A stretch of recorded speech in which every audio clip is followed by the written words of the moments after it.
to another episode of the DewatchPod podcast. I am Jorgen Smorgasbord. And I am Jim with a G. And today we have watched A Quality of Mercy. We are, of course, watching Star Trek Strange New Worlds seasons in reverse order, but only the highest and lowest rated episodes. That's right, because we are the DewatchPod podcast, where we watch things weirdly chronologically. And speaking of weird chronology, oh boy, do we have some stuff for you today. That's right. Now, with A Quality of Mercy is a bit of a time-involved episode. A timeline episode, if you will. Yeah. And we did some extra research for this one, actually. We put in the extra effort. That's right.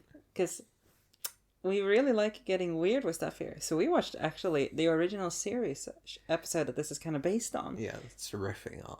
Yeah, Balance of Terror. That's right. And that's why I do not remember what happened in this episode for like 50% less. Would we recommend The Quality of Mercy, Jim? Yes, I think so. I enjoyed it. Yeah, it was fine. It's really a different vibe, I feel like, to some of the other Strange New World episodes we've seen, but it's a lot darker, I want to say, and it's a season finale. Yeah, so I guess that makes a lot of sense, but it's a lot more serious, I suppose. Yeah, it's grandiose. But before we get into that, shall we hit off some content warnings? We've got 2 today. If you want to watch this episode, you should watch out for violence and gore. And boom. Oh yes, let me do my guessing here, because another little staple we have during our Star Trek run is, as I have not watched these, I'm gonna try to see if I can spot which one is the better and which one's the worst. Okay, so I'm putting out here the methods of analysis I'm gonna be using. First season of a new Star Trek show.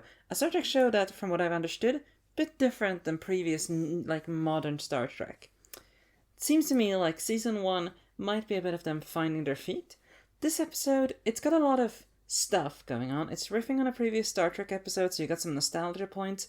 I think people tend to like timeline weirdness. And it's got a bit of a twist. I'm going to say I feel tentatively that this is the higher rated episode in the season. Alright, now I'm going to throw a confounding piece of information in here, which is that the casting of James T. Kirk in this episode was controversial. Really? Is this the first Kirk? Yes, this is Kirk showing up. This is your and everyone's introduction to James T. Kirk. And to be fair, he doesn't like have that big a role. No, he seems mostly in here for contrast, right? And he doesn't like, well, he doesn't like experience the episode. Yeah, I suppose. Why was it controversial that he was here, if you can? Oh no, it's the casting. Right, but why was that controversial? Because he's not William Shatner. William Shatner is like very old. Yeah, no, but you know, it's hard to like be like reproduce that sort of Shakespearean sensibility in modern TV. Has there not been previous recastings of Kirk ever? No. Really? Wait, no, there has. It's Chris Pine in the movies. Okay. So why is this one whatever? Oh, they're all controversial. Okay, fair enough. I guess it's nice to hear that they're following us in. Okay, so that is a good. All the recastings are always controversial. I suppose. But yeah, that's an interesting confounding factor. I will keep that in mind. I'm still leaning towards this being the better rated episode here, but I think that is partially based. Like, I don't think it holds up necessarily to some of the season 2 stuff we watched. But okay, so getting into what this episode is about, we have our favorite boy, Captain Pike. That's right. And he's hanging out with some outposts on the edge of Federation space. And there, and this is where you'll have to fill in, because my understanding is that he has seen his future somehow previously. Yeah, no, I don't actually know that part. All right. That's not this show. Really? Okay, fascinating. Yeah. But yeah, he has seen his future, and like he knows, like, oh yeah, like a bunch of fucking people die. And then he shows up to like a nice, calm, civil meeting, and someone is like, here's my son. He's very happy, and he loves you so much. You're his idol. And he goes like, what's your name? About to die, Macdefson. And it's like, oh shit, I know that name. You are screwed in like 6.5 years. Yeah. And this triggers Pike to be like, I should just write to this child and be like, hey, you shouldn't be in this location at this time. Don't worry about why. So I'm breaking the rules. Wink. It seemed quite flagrant, but as he gets back to his quarters, he meets a man. Yes. Another captain. Another Pike, in fact, from the future. Well, it's not actually a captain. Really? That's an admiral's uniform. Oh, shit. That's an old-timey admiral's uniform from, like, the original series, I think. Okay. I think. Okay. Either way, he is looking mad, roughed up, and he's like, I've been hanging out with some Klingon monks, and they've given me the time crystal. So the rest of this episode, but Pike is basically getting a, hey, you shouldn't mess with the timeline, because if you do, this is what happens. So he's transported, I believe, 7 years into the future? Well, I think he has, like, a vision. Yeah. But he's I don't know if this is real. He is... Either way, like, it's a vision in a sense, but... He experiences the future. Yeah, and he's there and he's able to interact. Yeah. That's the important part, right? He's not he's able to stuff. fuck up. And he sure does. Because basically, and this is where this merges into the original series episode, the Romulans have struck Outpost 4 at the edge of the neutral zone. And, Jorgen, Outpost 2, 3, and 8. That's right. They have a very cool big gun and an invisibility cloak. And that's something that really fucks people up in RPGs when you have an invisible thing that deals a lot of damage. Yeah. So, how do we handle this situation? Yeah, so as a point of reference, in the original series, the episode that we also watched, Balance of Terror is, like, it's from, I want to say, like, 66? December 66, it said. And this episode is, like, extremely Cold War pilled. Yeah. And it's just, like, have you seen The Hunt for Red October? You've seen that episode, right? It is more or less like, it's just straight up, like, cribbing, like, everything from, like, U-boat duels. Yeah. The rough idea here, right, like, so I think we can summarize the main plot is that this is, the, like, battle of wits. One side has invisibility, but also their sensors suck. So there's a lot of... like the Red October and Hunt for Red October. I have not watched or read or whatever the Hunt for Red October. Feel free to continue referencing it, but not with the implication that I'll understand. Oh yeah. I know it's a submarine. That's as far as I know. And basically, it's a duel between James Kirk and Romulan Sean Connery. Wait, is that Sean Connery? No, but it's Romulan Sean Connery, because Sean Connery runs the Hunt for Red October, where he plays a Latvian. You need to stop doing this. Where in Star Trek, it has no applications in the real world or parallels or correlations whatsoever. That's right. But yeah, and he wins. Kirk just wins. Does win. They just fucking blast them. They lose like one guy. But that guy was about to be married, so it was very sad. Yeah. But yeah, like the main thing is this, like, oh, they're invisible. How do we track them? Oh, they're going into the trail of a comet, which I still don't quite understand why they do that. I think the Romulans are trying to juke, and successfully. So I might add, in Quality of Mercy, they're like, oh yeah, no, we fooled you, and we fucking blast Kirk's ship, because Kirk in Quality of Mercy is stopped by at some point. Yes, so the modern episode, we have both Kirk and Pike with their respective ships, at least at the start. In the original series, we only have Kirk in the Enterprise. But yeah, so like a lot of that is them tracking each other. So just running through the Quality of Mercy here. They managed to get off like a lethal shot on the Farragut, which is Kirk's ship. Yeah. Kirk's boys beam on board the Enterprise, which is Pike's ship. And then Pike is like, I don't want to just murder a lot of people, so I'm going to negotiate. Because, like, also, the background of this, right, as mentioned in the Cold War section here, they're on, like, the neutral zone. Yeah. And the moment, like, the Romulan ship could get back into the neutral zone, the Enterprise is not supposed to follow, else it's a declaration of war. So Pike is like, what if we don't murder each other? And like the Romulan captain is like, that's fucking stupid. And then he's like, all right, maybe there's a point there.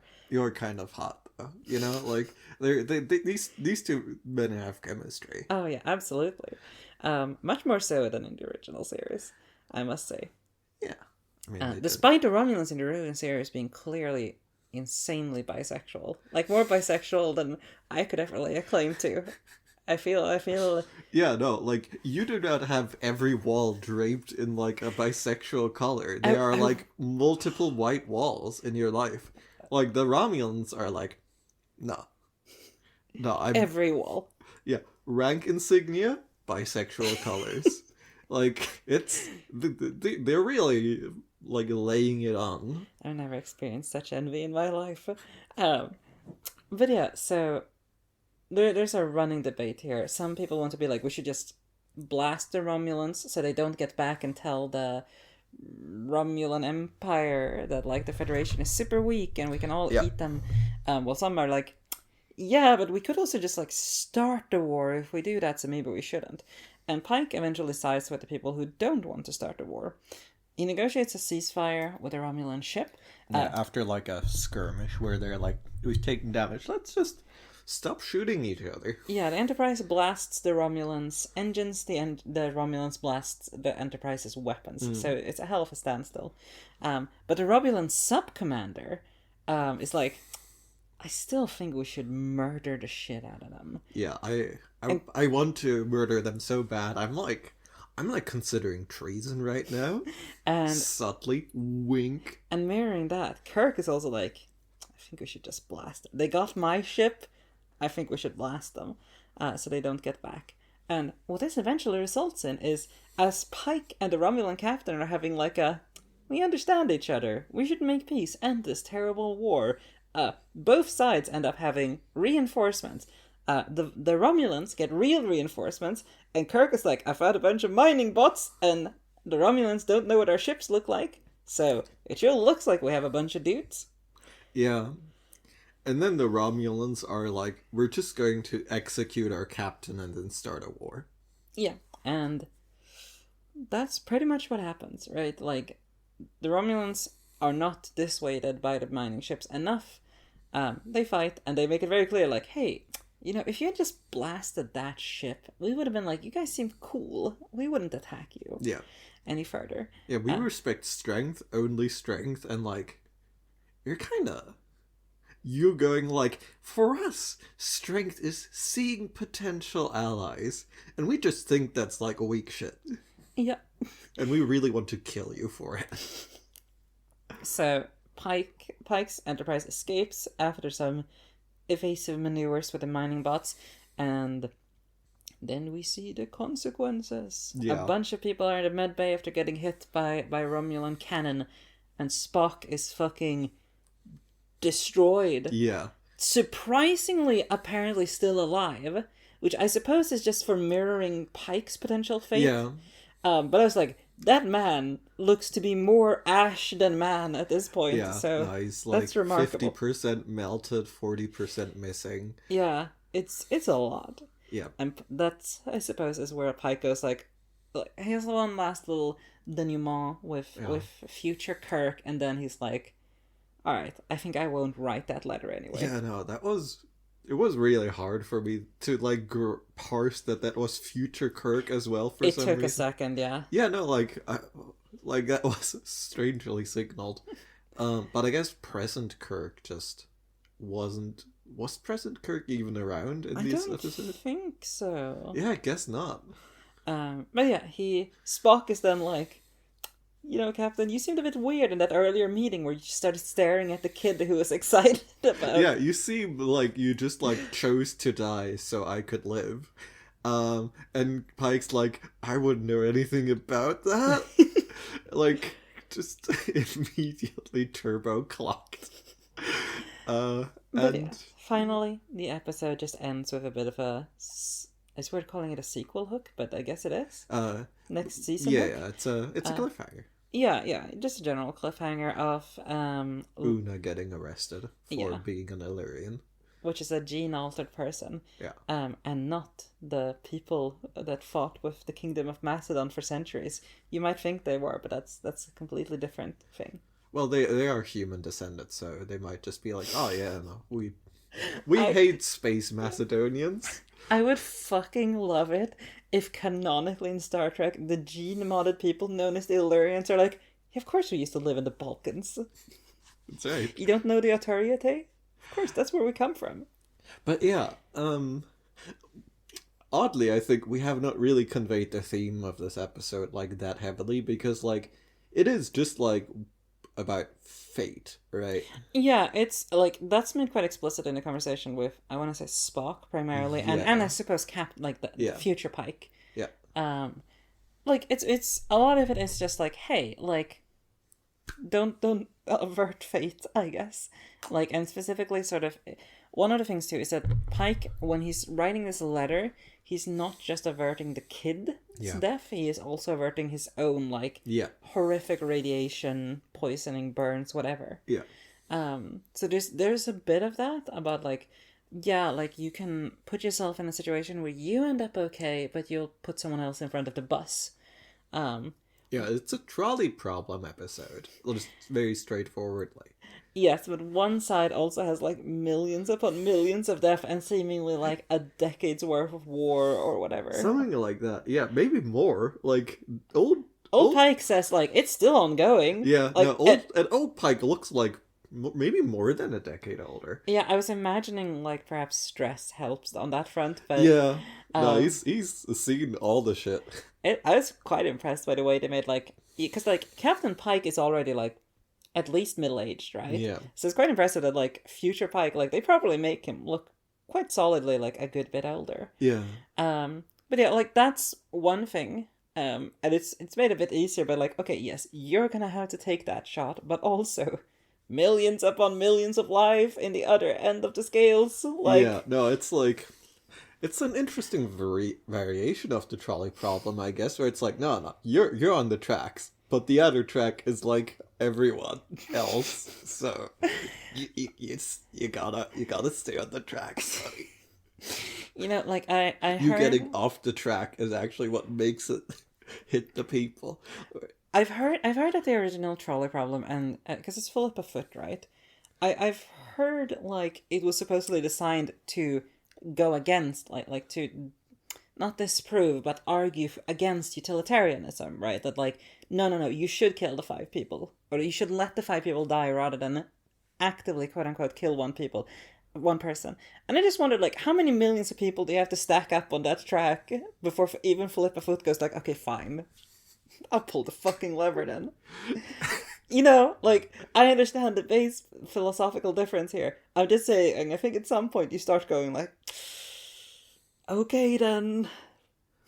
I mean, it's a weird one, right? Because, like, it just fully buys into, like, the, like, no, these are the 2 options.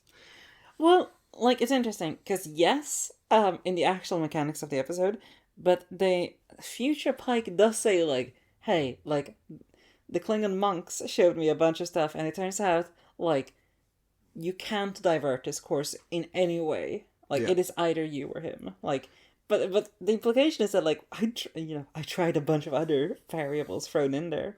Mm. But I suppose, I don't think that's super important. But yeah, like, it is, because it is fundamentally, like, the idea that, like, someone always has to be under the tracks. Yeah, and, like, there's, like, another weird component to this, because, like, the original series episode is like it's like a lot more muted than this, right? It's just like it's episode 14 of like 23, right? It's not like sure it like plays with some like sort of geopolitical themes, or I guess geostrategic themes. I guess geo is the wrong word because the galaxy actually, so I'm wriggling in the wrong direction really. Galacto. Okay, I'm yeah, it's hard. And but, like, that's, like, in the end, it's just like, all right, see you next week. Yeah. We didn't know that they would pick this up in, like, 50 years? Yeah. Pretty exactly. I think, like, wait. No, like 55, 54 years ish. 106. So like they're obviously not laying groundwork, right? They're just like, oh yeah, nice episode, everyone. But so the way they actually do like the mechanics of the time trolley is that the linchpin is Spock, right? Because it's not like no. Listen, the actual trolley is just your Spock, and it turns out Spock is like galactically important. Spock is like space Jesus. I suppose, yeah, because he says something to the fact of like he is the person who can bring peace between the Romulans and the humans, which is, or like the Federation, which is kind of interesting because he's not Romulan. Like, just throwing that out there, like it would make a lot more sense if it was an actual Romulan, but whatever, not super important. No, he's just like that cool a dude. Like that's more or less like what the episode says. Like, no, listen, your life is like just like mechanically like so much less important than Spock's. So you gotta go.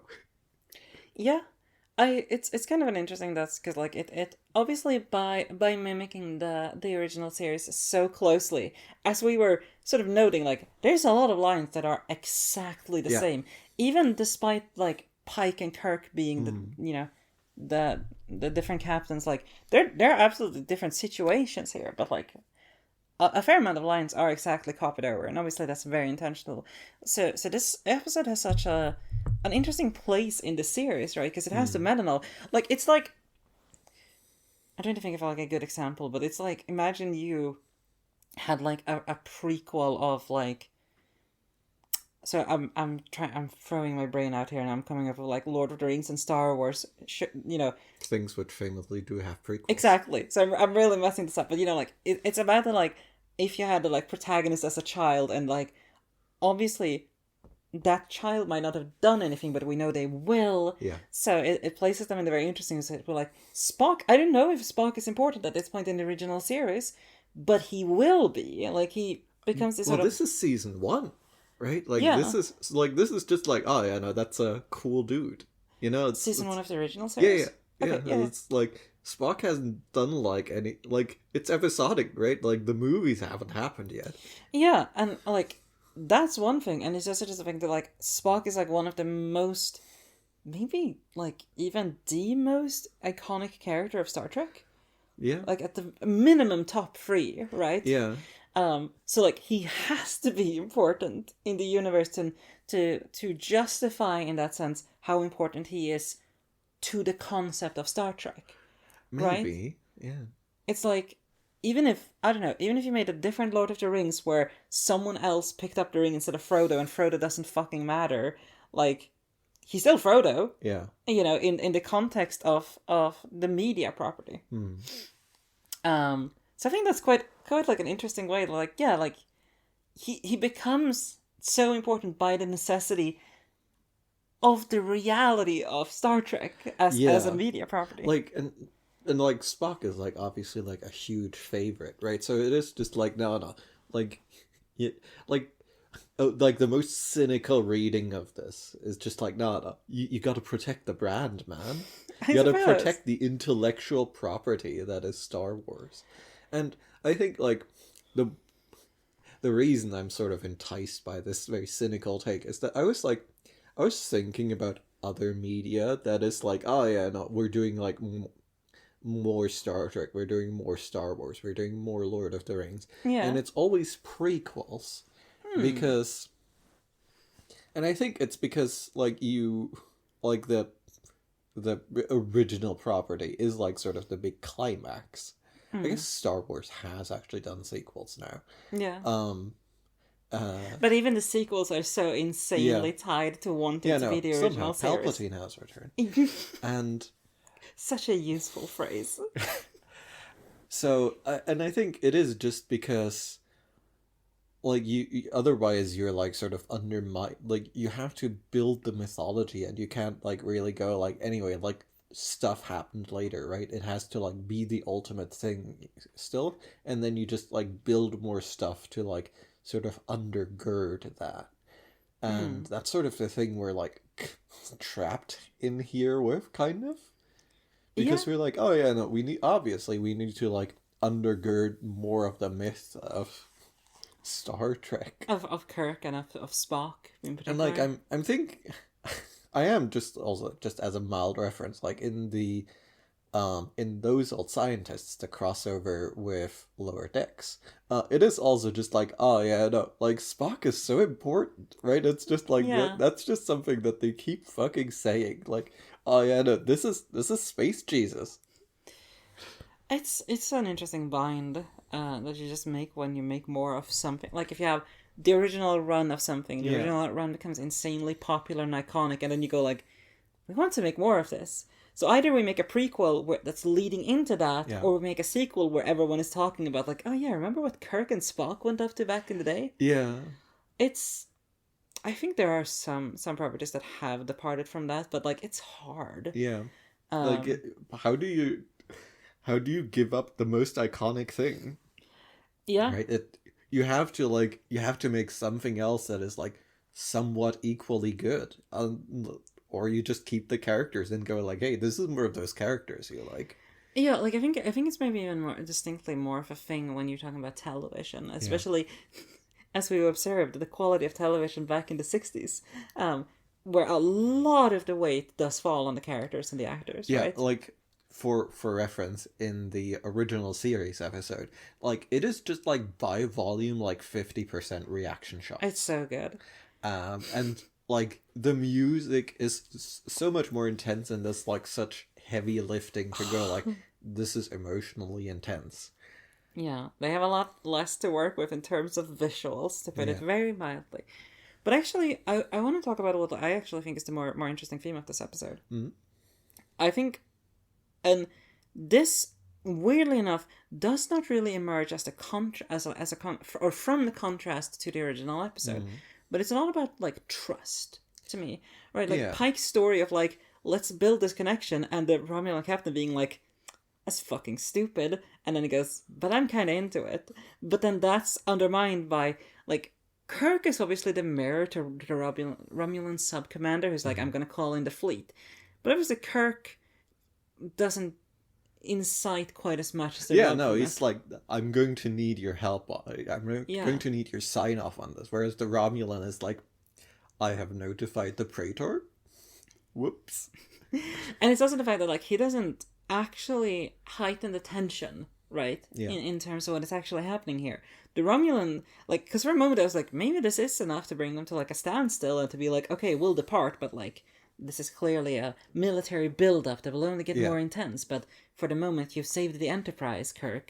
But that's not what happens. The Romulan's like, you brought some more boys, all right, ready to fight. Let's fucking go. So that's, but like, I think that's an interesting sort of idea, because here's my thought. I think, as strange as this is a refutation of the documentary episode of season 3.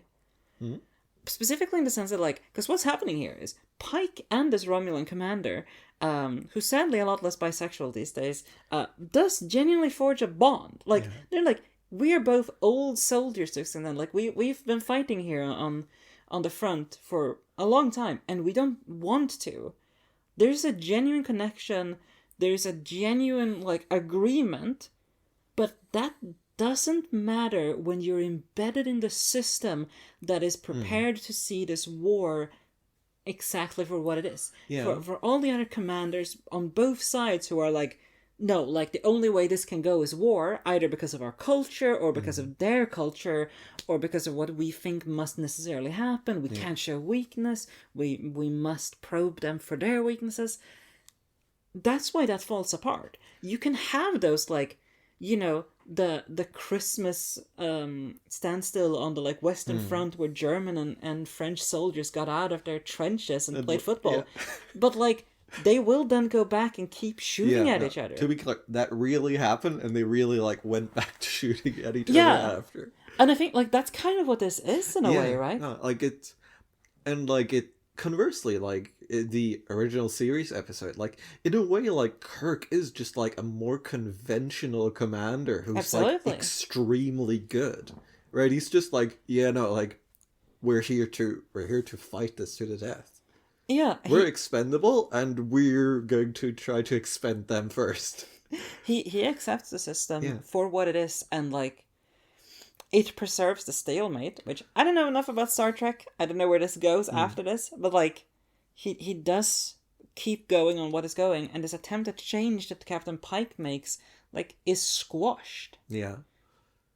And I think that's like a quite an interesting refutation of the like season 3 episode where the documentary's like, no, like the reason our military superpower is cool is because we're nice. We're Yeah. nice people, and we hang out, and we have drinks together. And this one, despite being the earlier episode, says that's not how this works. That's not how Yeah. militaries work. That's not how geopolitics work. Well, yeah, I think they're not like exactly in conflict, right? Because the documentary episode is saying like, yeah, no, like we can do whatever the fuck we want because we have the big guns and like we're just like we are the only superpower in this interaction. We just get to decide whatever the fuck we want and we're the good guys, so we just decide like no, be nice. Right? Whereas in this one it's just like there's another superpower, so like the no be nice is no longer an option, and suddenly like all those like systemic forces like grip with a vengeance. I suppose the thing I'm trying to sort of convey is the idea that like the season 3 episode, the documentary episode, kind of suggests that like because we're nice, the system doesn't matter. What matters is that at the Western Front we play some football and then things will be good. Yeah, no, and like that is to be like in the context of this episode, that is just to be regarded as like a sort of like a vanity project almost in the face of like a sort of superpower competition. I think if you were to put these two episodes next to one another, like the implication is that like, yeah, I don't remember the names of those aliens, but the aliens in the documentary episode is like, they're small enough that you can do this. Yeah. That will not always be the case. Yeah, that will not be the case with the Romulans. Exactly. And actually, like, I don't know, I quite like that as a message of this episode. And I think that's why, like, as we've been, like, as I was sort of digesting it afterwards, I think my opinion of it did go up a bit. That it cast us, because like in a way it felt really bad to have the contrasting message of this episode and the original series episode be you should just kill them, that produces the better future. But I think it is more complex than that. Yeah, I mean, I think the thing I'm like struggling with is just like I do not have like enough like international relations knowledge to like have like a like informed opinion on whether this is actually accurate, right? Because like you do, if you want actual peace, you need to start building trust at some point. Yeah. And Kirk just like fucking smokes those guys, and he's like, "Hey, we'll beam you aboard. Like, it's fine, it's fine." And they're like, "No, suicide nuke, right, self-destruct." And in this one, it's like, oh yeah, systemic forces have us blasted by the whole fleet, and like this is clearly going off of no, you cannot negotiate until like the other side respects that like they can't just walk over you.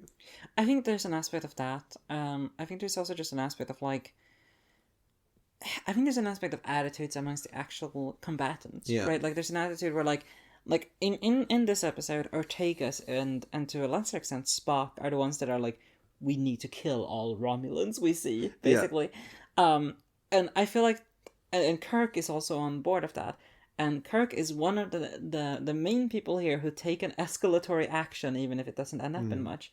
So I feel like there's a point where like, if you're a superpower and you're like, okay, we're at war with these people, but we want to try to work towards peace, you can't have like your entire army being like freely doing war crimes on the front, you know? Yeah.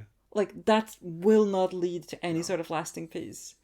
So there's an element of that, right? Where it's like it's not just about what are our grand directives. It's like you have to modify the base interactions, even if you're still at war.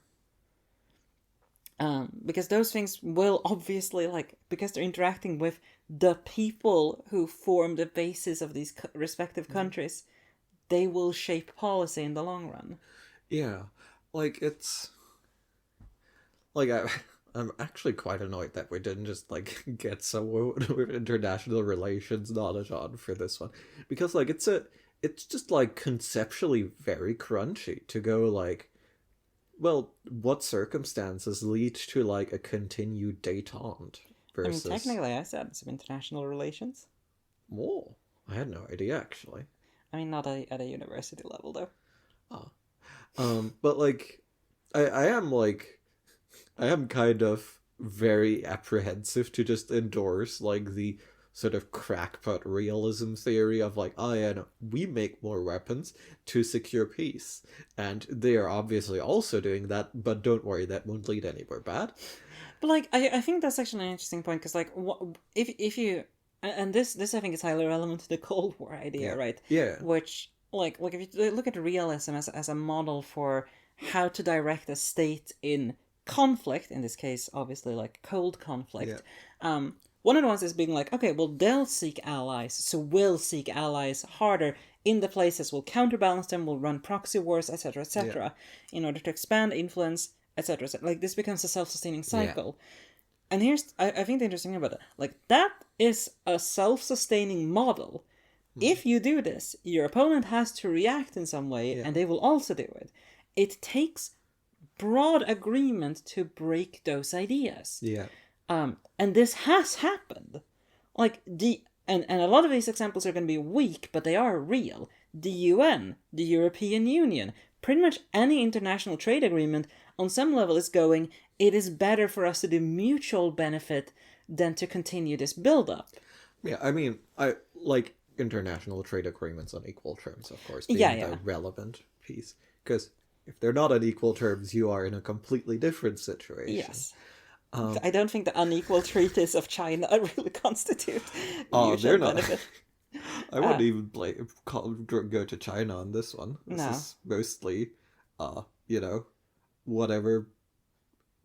Mostly Europe and the US going like, hey, you're just gonna have to respect all of our medical patents from now on. Yeah, but like that's the idea. Point out. It's like if you go by realism, you can continue by realism, and you will have a model that makes sense. Yeah. But if you want to break that making sense, you have to break the model, and you have to do that broadly, not just two guys going, guess we won't shoot each other.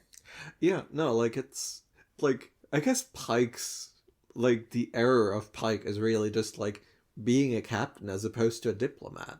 Right? And he wants to be the latter. I think actually this is that he needs to be a politician. Yeah, no. He needs to shape policy in this case. Not like, I understand where he's coming from in this moment, but like in the context he is in, his actions to break that system do not matter and may just make things worse, because it opens up like an inequality in the realist models both systems are using. Yeah, no, like in a strange way, it is. Like, you could regard it as a failure of empathy to go like, well, I'm just gonna try hoping that like the system won't bite this time.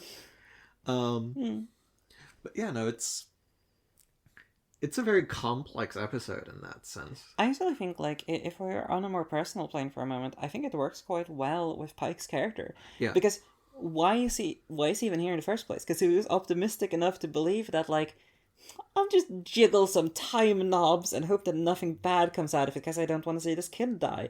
And that's fair. And it also reflects why he's like, I'll try to broker peace between these two ships involved in, like, like the Vietnam War. Well, it is supposed to be a cold conflict, right? For sure. Well, the Vietnam War being a proxy for the Cold War. Yeah. Right. Well, yeah. I mean, the interesting thing is that like we don't really have like the specific setup, and this is not really elaborated in the Quality of Mercy, but it is in the original in Balance of Terror. Balance of Terror. is that, like, I don't know, this like detente has held for 100 years. Yeah. Which is like, that's crazy. That's a long ass time. Yeah, I think they even say, like, the treaty has not, like, because part of the treaty is do not enter the neutral zone, and it has not been broken once, which is like, Yeah. you'd think that just happened by a slight accident at some point. Yeah. Like, no. some ship just fucks up their navigation or whatever. And then everyone, yeah, no, like, it's a strange one. Like, it's not really quite as strong a parallel to, like, the sort of superpower competitions that are, like, in the real world. Yeah, because those are, like, on sort of, like, a quite lively, like, planet, you know? Like, there's other players that are, like, sort of acting as intermediaries that are squabbled over. No, this is just, like, Frozen, baby. Yeah, it's also very, like, 1-to-1, and it's like, because the other part is that this is just Federation territory that this conflict is happening on. Like, this is not the Vietnam War. This is Soviet Union attacking Guam. Yeah. It's weird. But but I also, like, I get it, right? Like, the Cold War is fucking complex, man. Like, I understand why you want to simplify that a bit for Yeah, no, like, and I don't had all the... I don't think Vietnam had happened yet at the time of this episode. I mean, like, the Vietnam War was happening, but I don't... What did you say it was 1966? 66 December. Isn't that, like, slightly before the US, like, gets directly involved?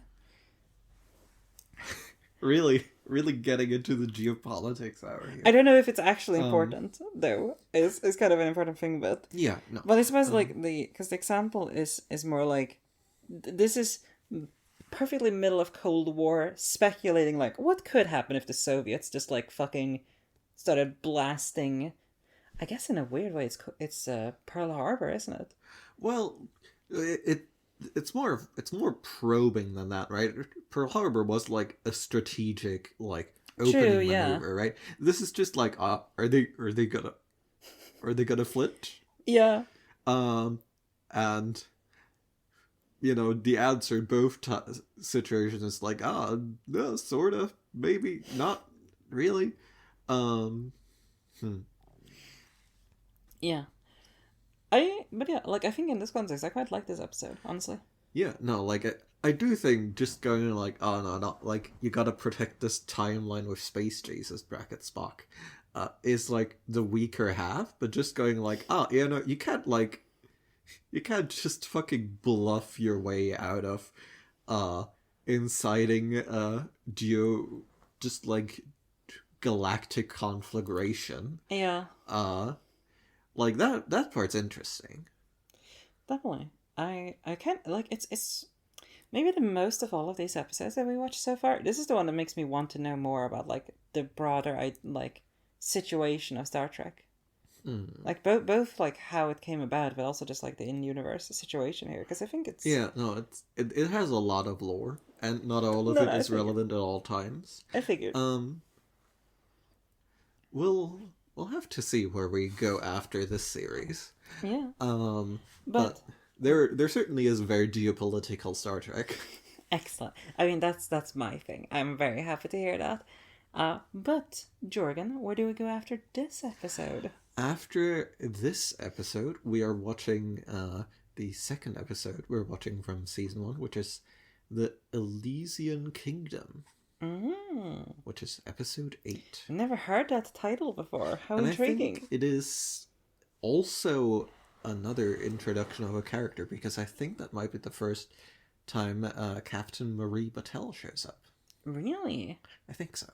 She showed up in this episode at the very end. Yes.